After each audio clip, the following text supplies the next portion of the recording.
নমস্কার বন্ধুরা। বিভিন্ন রাশির সঞ্চার বা বিভিন্ন জোডিয়াকের অর্থাৎ গ্রহের সঞ্চার নিয়ে আপনারা অনেকেই কিন্তু জানতে চান।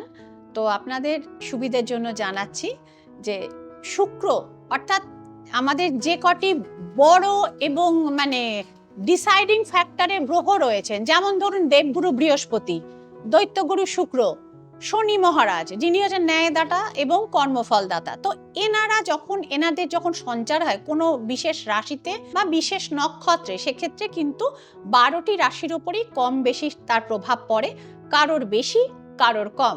তো আজকে আমি আসব শুক্রের সঞ্চার নিয়ে। শুক্রটা কবে সঞ্চার করছে সেটা আপনাদের অবশ্যই জানাবো এবং সঙ্গে জানাবো ট্যারো কার্ড অনুযায়ী তার ফলাফল। হ্যাঁ, এই ফলাফলটা অবশ্যই আপনাদের রিকোয়েস্টে চন্দ্র রাশি অনুযায়ী কিন্তু আমি বলবো। 2রা সেপ্টেম্বর শুক্র সঞ্চার করছে তুলা রাশিতে। শুক্র হচ্ছে সৌন্দর্যের গ্রহ, ঐশ্বর্যের গ্রহ এবং সঞ্চার করছে তুলা রাশিতে, যেটি শুক্রের নিজস্ব ঘর। বিলাস, ব্যসন, ভোগ, টাকা পয়সা ইত্যাদি সমস্ত সৌন্দর্য সবই শুক্রের অবদান। তো সেই শুক্রের ফলাফল আমরা এবার নিয়ে আলোচনা করব। তার আগে আপনারা দেখছেন ট্যারট গাইডেন্স উইথ শ্রীময়ী। আমি শ্রীময়ী রয়েছি আপনাদের সাথে। চলুন যাওয়া যাক অ্যাস্ট্রোলজিক্যাল প্রেডিকশনের এই জার্নিতে।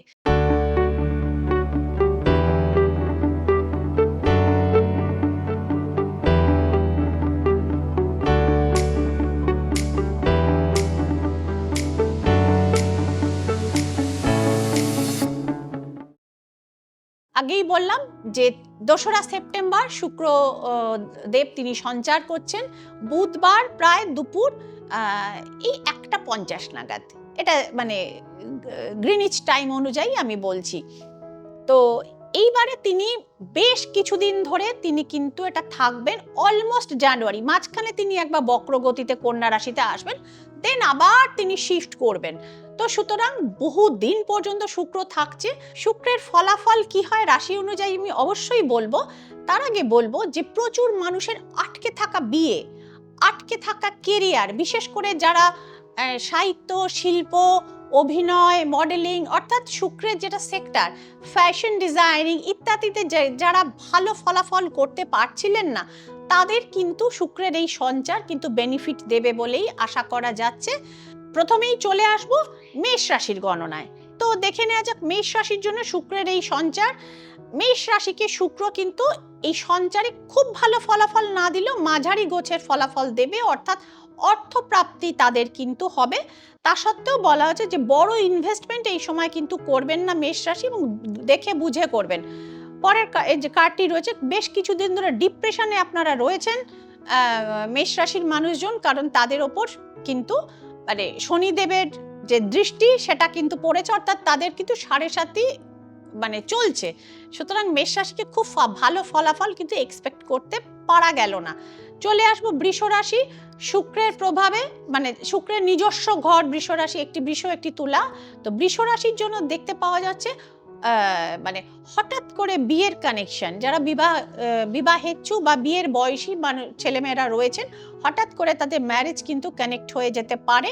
এবং এটা ছাড়াও যেটা বলেছিলাম, শুক্রের নিজস্ব ক্ষেত্র যেটা রয়েছে শিল্প, সাহিত্য, অভিনয়, modelling, fashion designing, fashion garments, কসমেটিকের বিজনেস ইত্যাদি প্রভৃতির সঙ্গে যারা যুক্ত রয়েছেন, তাদের কিন্তু বিজনেসে বড় গ্রোথের আশা কিন্তু করা যাচ্ছে। চলে আসব মিথুন রাশিতে, যেটা হচ্ছে বুধের অধীনে রাশি। তো শুক্রের এই সঞ্চার মিথুন রাশির জন্য কি ফলাফল নিয়ে এসছে এবার একবার আমরা দেখে নেব। তো মিথুন রাশির জন্য দেখতে পাওয়া যাচ্ছে মধ্যম শুভ ফল আমি বলবো। পেজ অফ সোর্স রয়েছে। দেখুন, আপনাদের বুদ্ধির কারণে আপনারা তো অনেকটা এগিয়ে থাকেন অন্যদের থেকে, তো সেই কারণে শত্রুও কিন্তু আপনাকে বদনাম করবার জন্য, আপনাকে ব্যাক বাইটিং করাবার জন্য কিন্তু পেছনে কিন্তু লেগে থাকে। তো পেজ অফ সোর্স আমাদের সেটা জানাচ্ছে, এবং 8 অফ পেন্টিকলস আমাদের জানাচ্ছে টাকা তো আপনি উপার্জন করবেন, কিন্তু তার জন্য এই সময়টা প্রচুর খাটুনিও কিন্তু আপনাকে করতে হবে মিথুন রাশি। চলে আসবো কর্কট রাশিতে। কর্কট রাশি অর্থাৎ চন্দ্রের অধীনে রাশি।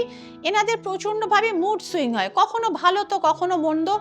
কিন্তু কর্কট রাশির জন্য শুক্রের এই সঞ্চার অত্যন্ত শুভ ফল পড়েছে। কর্কট রাশির জন্য প্রচুর অর্থ লাভ দেখতে পাওয়া যাচ্ছে। King of pentacles is here, সুতরাং অ্যানসেস্টার্স প্রপার্টি বা বড় অঙ্কের লাভ কিন্তু এই সময় বিজনেস থেকে বড় লাভ কিন্তু হতে পারে আপনাদের কর্কট রাশি। এবং যারা দীর্ঘদিন ধরে কোনো মামলা মোকদ্দমাতে ছিলেন বা ইন্টারভিউ দিয়েই যাচ্ছেন, কিছুতেই মানে পরীক্ষায় ভালো ফলাফল হচ্ছে না, এই রকম যারা আপনারা রয়েছেন তাদের কিন্তু হঠাৎ করে চাকরিটা হয়ে যেতে পারে, অর্থাৎ মানে একটা বড় পরীক্ষা হয়তো ক্র্যাক করে ফেললেন। তো এই জাতীয়, সুতরাং কর্কট রাশিকে বলবো best of luck to you cancer.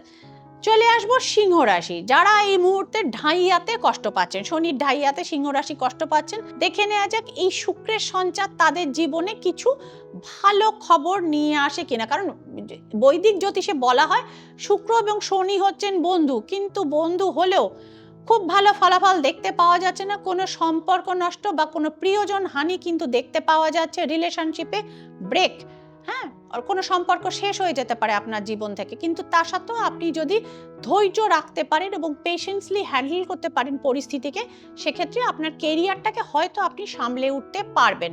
সিংহ রাশি। চলে আসবো পরবর্তী রাশি কন্যা রাশিতে। তো কন্যা রাশির জন্য বুধের অধীনস্থ এই রাশি, শুক্র কিন্তু এখানে নর্মালি নিচস্থ থাকেন। তো দেখে নেওয়া যাক এই সঞ্চার কন্যা রাশির জন্য কি ফলাফল আনতে চলেছেন। কন্যা রাশির জন্য দেখতে পাওয়া যাচ্ছে বিবাদ, কেরিয়ারের জায়গা বিবাদ, অফিসিয়াল জায়গাতে ঝামেলা হতে পারে, অফিস পলিটিক্সের শিকার হতে পারেন। অর্থাৎ আপনার উন্নতি বা আপনার বুদ্ধিকে লোকে মানে চেষ্টা করবে চেপে রাখতে। তো এখানে রয়েছে দ্য চ্যারিয়ার, সুতরাং একটু সাবধানে চলুন কন্যা রাশি, মাথাটা ঠান্ডা রাখতে হবে।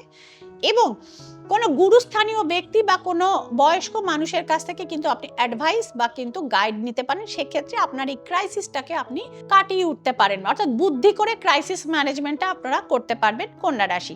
তাহলে বন্ধুরা 6টা রাশি কিন্তু বলে দিলাম শুক্রের এই সঞ্চারটিকে আমি আরেকবার আপনাদেরকে বলে দিই। 2nd of সেপ্টেম্বর শুক্র ঢুকছে হচ্ছে তুলা রাশিতে, এবং 1:50 বলে দিচ্ছিলাম। প্রথম ঢুকছে চিত্রা নক্ষত্রে 3য় পদে, তারপর হচ্ছে 11ই সেপ্টেম্বর শুক্র কিন্তু 7ই নক্ষত্রে যাবে, অর্থাৎ তুলা রাশির মধ্যেই দুটো নক্ষত্র। এরপর 3rd অক্টোবর তুলাতে কিন্তু শুক্র বক্রি হচ্ছে, 6 নভেম্বর বক্রি হয়ে সে কন্যায় ফিরবে, আবার 22শে নভেম্বর তুলাতে আসবে। অর্থাৎ শুক্র এখানে থাকছে, বক্রি হচ্ছে, কন্যা রাশিতে চলে আসে, আবার কিন্তু তুলাতে যাচ্ছে। দীর্ঘদিন পর্যন্ত এই সঞ্চার কিন্তু থাকছে। প্রচুর মানুষের ফাইন্যান্সিয়াল, সৌন্দর্য প্রোডাক্ট যারা বিক্রি করেন, অর্থাৎ কসমেটিক এবং ফ্যাশন ইন্ডাস্ট্রি, গার্মেন্ট ইন্ডাস্ট্রি, এবং বিশেষত যেগুলো ব্র্যান্ডেড বা ডিজাইনার জামা কাপড়, তাদের কিন্তু এই সময় প্রচুর লাভ হওয়ার ইন্ডিকেশন রয়েছে। তবে দেখতে হবে, এটা কিন্তু জেনারেল একটা প্রেডিকশন হলো।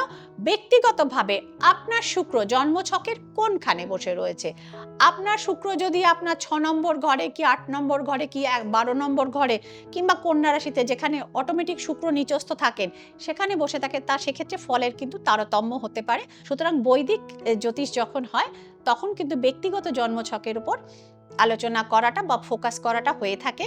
তো যারা সরাসরি নিজেদের জন্মছক বা নিজেদের ভাগ্য আমাকে দিয়ে বিচার করাতে চান ট্যারো কার্ডের সাহায্যে বা বৈদিক মতেও, তারা নিচের নাম্বারগুলোতে যোগাযোগ করবেন, এবং আমার যে চেম্বারগুলো রয়েছে সেখানে কিন্তু দ্রুত যোগাযোগ করবেন। এবং অনলাইন এবং অফলাইন দুভাবেই কিন্তু আমার চেম্বার এই সময় কিন্তু রান করছে। যারা মনে করছেন কৌশিকী অমাবস্যার আগে বিশেষ কিছু প্রবলেম, অর্থাৎ বিয়ে হচ্ছে না বা বিয়ে কেউ আটকে রেখেছে, দীর্ঘদিন ধরে চেষ্টা করছেন কিন্তু শেষ সময় পাত্রপক্ষ বা পাত্রীপক্ষ কুইট করে যাচ্ছেন, ইত্যাদি সমস্যায় যারা নাজেহাল হয়ে রয়েছেন, সামনে কৌশিকী অমাবস্যা রয়েছে 10th of সেপ্টেম্বর, দ্রুত যোগাযোগ করে নেবেন।